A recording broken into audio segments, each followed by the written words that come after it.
You guys are 41 at halftime. Was there a moment in that first half you realized or felt, oh man, we really have it tonight? We just came out with good energy. I thought last game they set the tone from a physicality standpoint. That's been a talking point from them all series, and they set the tone. And today we came out, set the tone from the jump, and really just rode that wave. But I was really proud of our performance. I thought obviously the first half was pretty amazing, the shot making, and I thought we were really good on the defensive end. But there's still. We still got a lot of work to do, and just taking it a day at a time. You can feel good about this for the night and move on. But we had a lot of different guys step up.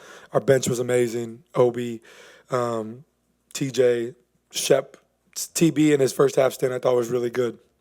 So we had a lot of different guys chip in, and that's why you see such a balanced scoring effort from all of us. You guys have 3 20-point losses the last 2 playoffs. You won the ensuing game all 3 times. What is it about you guys, or strategically or mentally, that makes it possible to respond like that? Well, I think first of all, our film sessions are always pretty ugly after a loss, especially when I think over the course of the last 2 or 3 years, you've seen when we are in like a 2-game series with somebody and we lose the first game, we typically come to play that second game. I feel like Coach is a savant when it comes to adjustments and getting the best out of guys, and I think we kind of just follow that lead, and his intensity come playoff time is it's easy to follow. And when we have a game like we had last game, such a letdown, he sets the tone with our energy in practice or film or whatever, and we just kind of follow that lead. So I feel like we're a resilient group. We've been through a lot, and we've been together for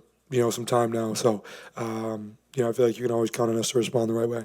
Shit's ugly. Is it the film itself that's ugly? The mood in the room? What can you describe that a little Well, bit? the film's ugly. The film's ugly, but I think Coach does a great job of challenging guys as well. I typically get the brunt of it first, and then it kind of trickles down. But I think he does such a great job of creating, having equity within his relationships with all of us, that we know he just wants the best for this team and this organization. So we have a lot of conversations, me and him with other guys. You always see him sitting down with guys in the gym and things like that. So, I feel like that's really important, and, that's why he's one of the best at what he does.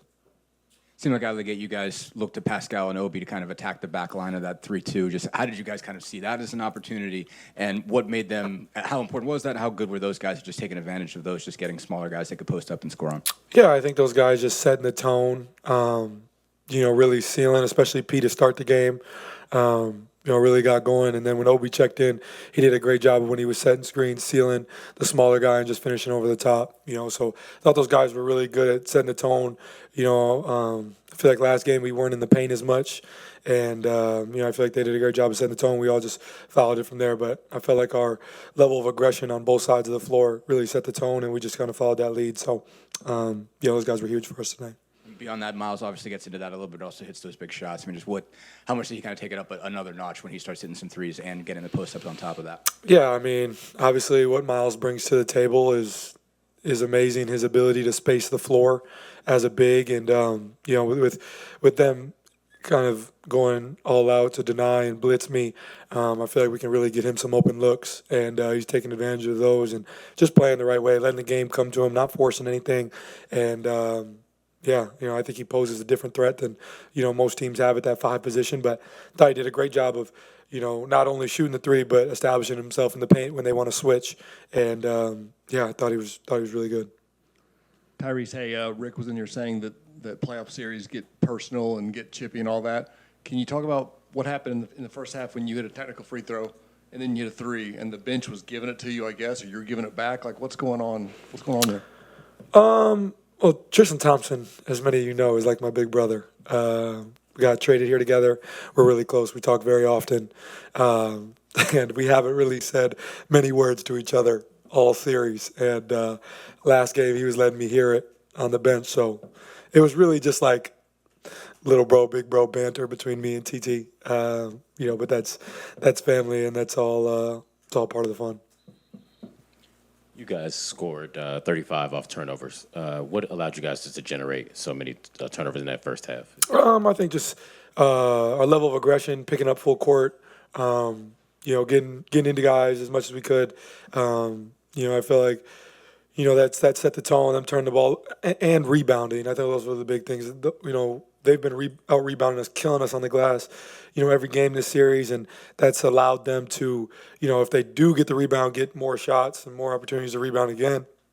But if they don't get the rebound, they're getting hits on us, and then Strus is on full court after he crashes, face guard and all that stuff.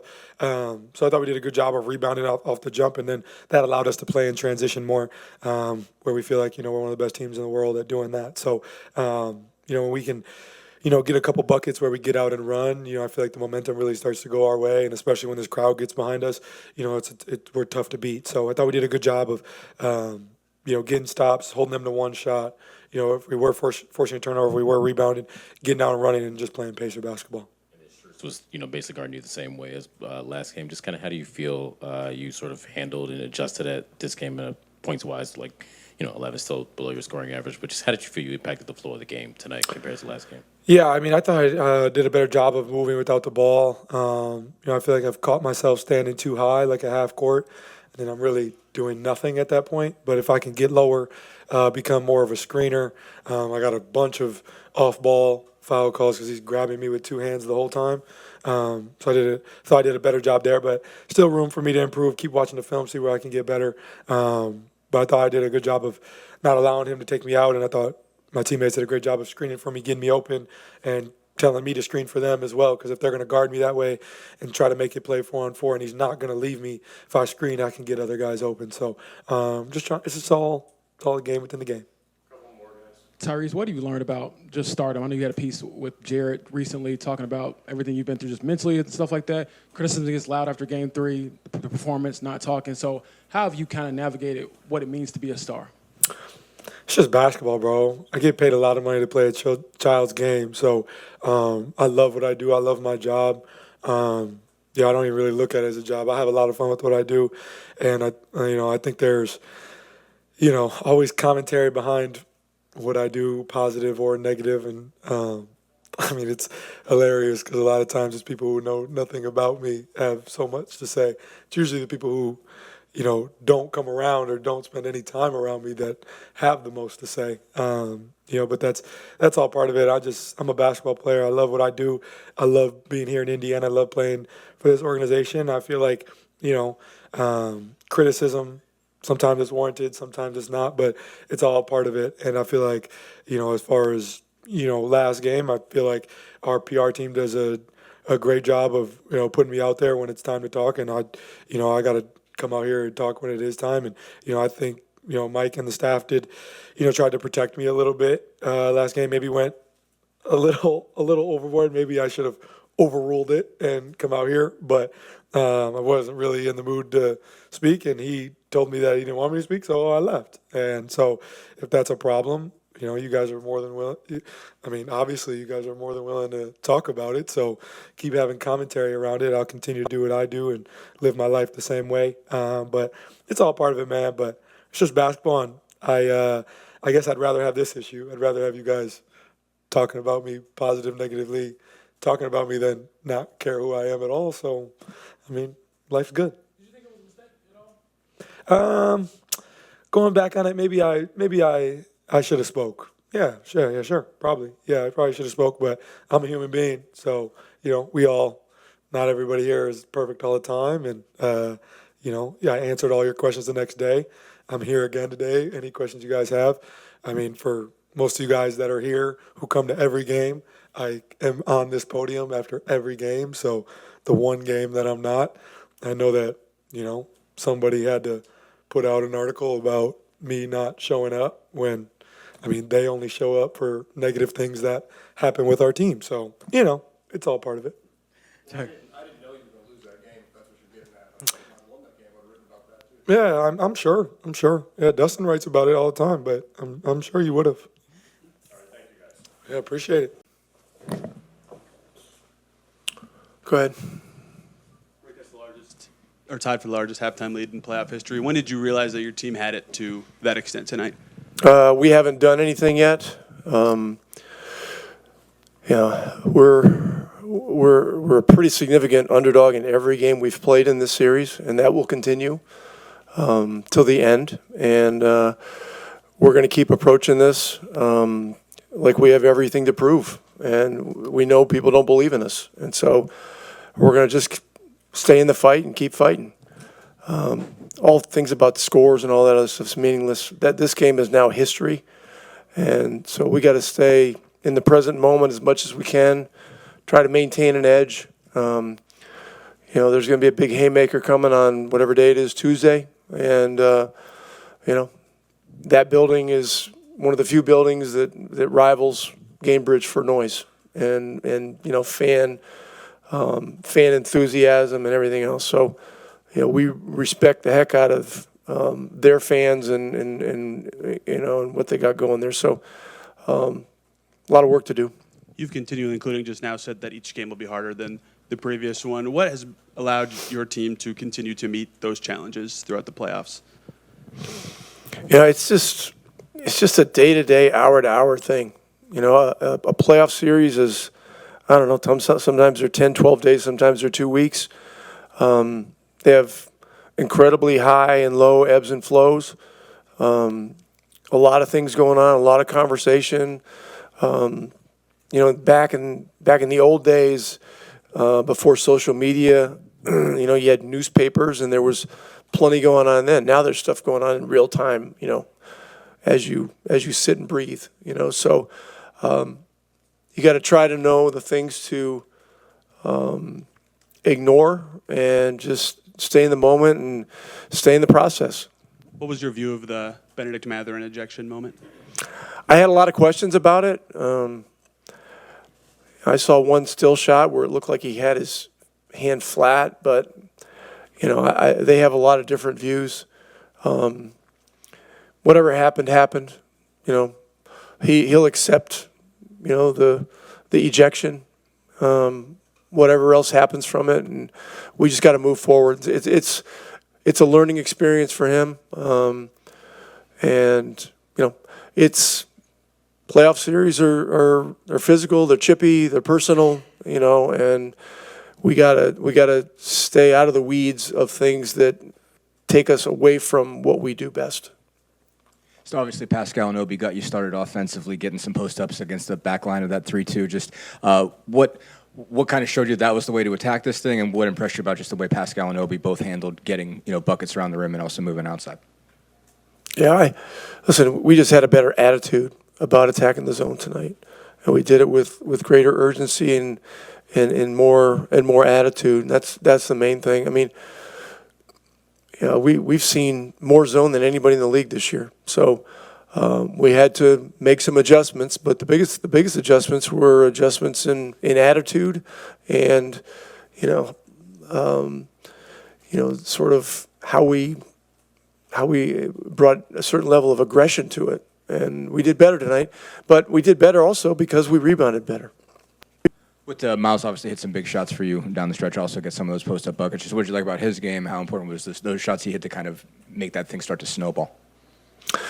Yeah, there were some. We had some very good runs when we needed them, particularly in the first half. And look, I'm not crazy about the way the game ended. It's just garbage time is ugly. It can be ugly, but we did a lot of good things to get ourselves enough of a cushion to finish the game. So I'm grateful for that.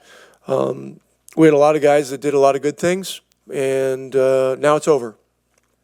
8 of 32 in the first half, you guys held them to. Just what'd you like defensively? 14 turnovers as well. I think they were like .77 per possession. Just what stood out to you just on that end? Got to play with intensity and play clean. You don't like seeing them shooting 40 free throws, and they're shooting, an inordinate amount of free throws in this series, and so we've just got to look at it and figure out ways to play cleaner and still have a level of aggression and physicality without having to go to the line all night. So we'll look at it and we'll try to do better. Think Obi provided you with, just from a shot making standpoint off the bench, and also the Dr. J-esque layup? Well, when they go to small lineups, having Obi and Pascal is a blessing for us because it allows us to match small and still maintain some size. I mean, those guys are still pretty big. And so he did a lot of good things tonight. He's going to be aggressive. He's going to shoot open shots. He's going to be able to create late clock when you're in a bit of a bind, and he's a mover. You know, he moves well. He's one of the guys that fuels us when we play well offensively. So it was much needed. You know, look, Game 3 was ugly. It was ugly, and our crowd was another thing that really fueled us tonight. And our guys responded well, but you know, as I said, it's over, and now we got to get ready for the next. Thanks. Feel in the moment. It was great, man. I think that when we get going like that, you know, we're a tough team to beat, you know, but it all comes with our ball movement, you know. Don't forget how many assists we had, but that's our style of play, you know what I mean, when we're in the ball's humming and, you know, everybody gets to touch the ball and everybody feels good. What about this group makes responding to 20-point losses something you guys do routinely, even in a postseason setting? I think we thrive in adversity.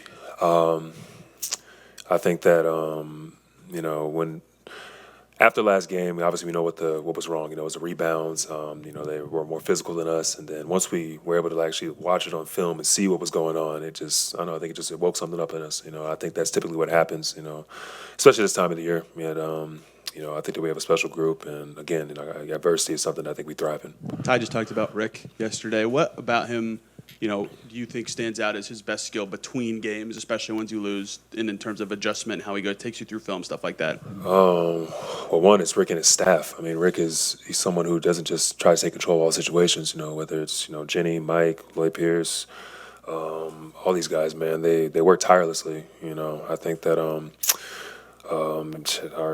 staff, or our red team, that's what we call them, our green team, you know, our guys who go over scout, you know, the day before, you know, those guys don't get enough credit. So I think Rick is, he's able to listen. He's able to command respect too. I think that's one big thing that's, you know, an underrated skill in most coaches. You know, when he talks, people listen, you know, and yeah, I think that he did an amazing job of just getting us ready. I guess keeping with the theme of the adjustment, how did you guys kind of identify that your opportunity against the 3-2 was to kind of find a smaller defender on that back line and post him? Because it seemed like you were able to do that, Pascal was able to do that, Obi. How did that get you guys started, and how did sort of everything open up with the ball moving from there? It was a multitude of things. I think it was good to, you know, see it on film, you know, and see, you know, where we struggled, where the ball, you know, stuck a bit. And, you know, I'm not going to go here and dissect the entire offense, but yeah, I think that, you know, it was good for us to, you know, see it, you know, feel it, and be able to adjust.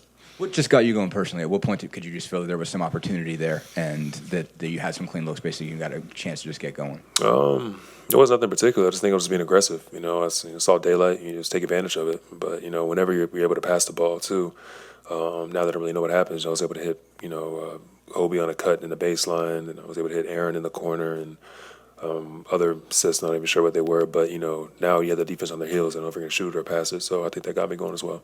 So what impressed you about Pascal and Obi both? It seemed like they really got you started going offensively. What do you think they just did well in those post-ups, and how big was it to get those guys started, and especially get Pascal rolling early?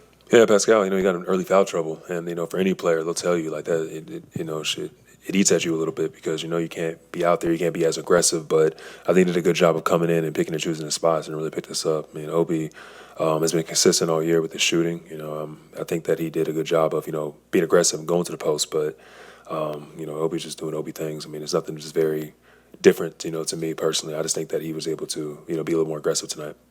You talked a lot yesterday at practice about playing with more force. What did you think about the full court pressure you guys put on the Cleveland's backcourt and just kind of making it harder for them to get into their offense early on? Yeah, no, we call it the wear down effect. You know, over, you know, being picked up 94 feet over the course of a 48-minute game and a 7-game series. You know, you're going to start to feel that, and we're in shape for it. You know, we've been preparing for it for years. Honestly, just over the past 3-4 years, we've been instilling it, and yeah, no, I was impressed with we was able to keep them off the glass. That was obviously you know, a big part of, you know, our goal tonight. And yeah, I think overall it was a great effort. Miles here in the back. After a dominant win like this, what does it do for this team knowing you're one win away from repeating, getting back to the Eastern Conference Finals? Doesn't do a thing. The job's not finished. You know, great quote the great Kobe Bryant. I think that that's real. You know, you got to be able to go into hostile territory and you know, be able to stay focused. You know, I think that, people are gonna start talking about us now. We're this, we're this, we're that. We got to keep our heads down. Keep our blinders on and just keep rolling, man. Just ignore the noise and continue to keep playing our brand of basketball. Miles, last one I believe, but you wrote the Players Tribune article. You come out and have a Q game tonight. When you're like living in the moment you talked about in the article, what is that like, and what compelled you to, I guess, put yourself out there in that format? Well, to answer your first question, it's dope, man. It's just when preparation meets opportunity. I've really been, once I got my first experience, last year getting out the first round. I mean, it became addicting. You know what I mean? I wanted to experience that again, and here we are a year later, doing the same thing, and continuing to do the same thing. So it's really a beautiful moment in sports. Not a lot of people get to experience this level of success, and I don't take it for granted. I met with Tyson Chandler this summer. Obviously has a great relationship with Rick, and I think he said he was in the league for 17, 18, 19 years, whatever it was. He said he only had 2 legitimate opportunities, to try to win a championship in that 17, 18, 19-year career. So, I don't know, where my career would take me, but living in the moment and being present is something I've been very keen on, and something I've been trying to, get our guys to understand as well, just being in this present moment. And as far as the article is concerned, I've never had a problem being vulnerable, and just sharing my journey. And because I know I've been through a lot, but I know I'm not the only person out there who's been through a lot. At the end of the day, this is sports, man. It's entertainment. There's people go through stuff on a real life basis. So, if I can share a little bit of my, journey, or a little bit of my just my livelihood, I don't know who I'm helping out there, but hopefully it's somebody. And I think it was just great timing, obviously, just for the city, being able to experience, us playing at a high level and just having fun with it overall. Miles, Rick had mentioned that you guys were underdogs in every playoff game so far. You probably will be again. Is it possible to still keep an underdog mentality when you have a 3-1 series lead? Absolutely. Yeah. Nah, bro. Again, this is a 7-game series at the end of the day. I think that we know the opportunity, that's just kind of like low-hanging fruit right in front of us. But, that team was number 1 in the East for a reason. They're not just going to lay down. So we got to go in there and earn the series as opposed to, just letting it just happen. All right.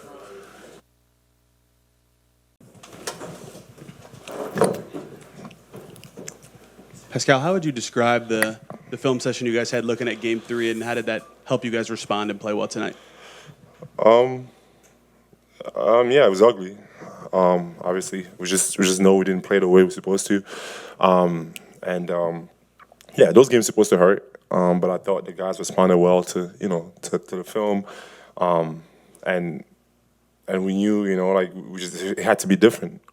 Just the way we approached the game, it just wasn't us. So we try to get back to to who we are. You've drawn on your past playoff experiences a lot for these guys. What do you think makes this group capable of responding after big or tough losses all the time? Yeah, no, because I think we have guys that care at the end of the day, and it's like when we watch film or we look at things that we didn't do well, it's not emotional. It's all about correcting it. It's all about getting better, and the guys know it, and we just have that. Same understanding that at the end of the day, we all care about winning, and that's all it is. And if you didn't do well, I have the trust and the confidence that we're going to come back and do better. It doesn't always mean winning, but as long as the effort is there and the things that we do and who we are as a team are there, I take that every single night. How did that first half feel compared to some of the best stretches this group has ever had? I mean, I think obviously, you score points, that feels good, but I thought our energy, our effort was there. I don't know what the rebounding was, but just trying to keep them to one shot and just fight, man. I just thought we had fight. I don't really look at the points and all that stuff. I just thought our fight was there, which is important, and who that's Pacers basketball. But I guess obviously it seemed like you and Obi, basically you kind of attacked some of those opportunities to post up basically on the back line. I guess how did you guys sort of see that as an opportunity, and what do you think each of you did well in terms of just getting a smaller defender back there and being able to get the I just got to take whatever is there, be aggressive. That's really all it was, just being aggressive, and it doesn't matter if it's me, Obi, or Miles, or whoever, just be aggressive. How do you feel like that just opened up everything else? It just seemed like after a while, just the ball was popping after you two in particular got started. No, we got to keep moving the ball. That's who we are.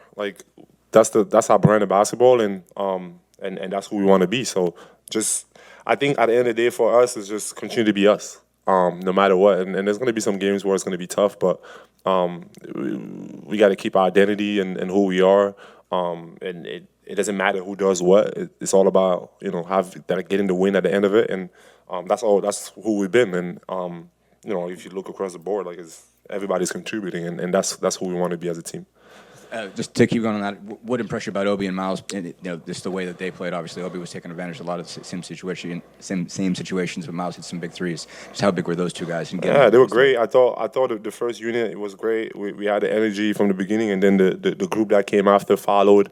And Miles played big minutes. Obviously, made some big shots.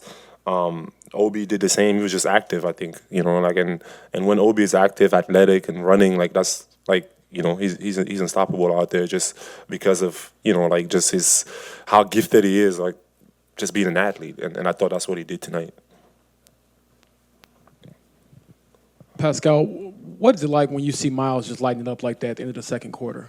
No, it feels good. It's going in, right? But I guess when you know all he's been through with the franchise, things like that. Yeah, he's he's phased his basketball, at the end of the day. And for me, I love the effort that he gives us on defense, blocking shots, and all the things that he does for us. And again, he has the ability to shoot also. And on nights like this, it feels good. At the end of the day, it's going in. We're good. Pascal, I feel like this whole Pacer season has really been defined by resilience. And Tyrese even talked earlier. He was saying you guys are a resilient group, and I believe that you are. Where would you say that resilience stems from? Would you say it stems from your belief in each other? Where would you say that resilience stems I think we work hard. We work really hard. I think you have a group of people that probably wasn't given anything. We're in a situation where, at the end of the day, nobody really cared to see us win, So when you have that and you have that belief of it's us against everybody, we are who we are. That's our team and the guys around. And I said that in the summer. Look at everybody around this room. This is who we are. And this is what we have. And we've believed that from the beginning. And that's what we got to continue to do. And then when times are tough, we just rely on each other. And that's all it is, to be honest. And like I said, there's no ego, there's no, no emotions, and it's just about correcting the mistakes and getting better as a team. And that's what you want to have on a team. And talking about correcting mistakes, I think in the second half they had 70-something points. That's not us. So we're going to go back. I'm sure there's going to be film on that. We got to get better.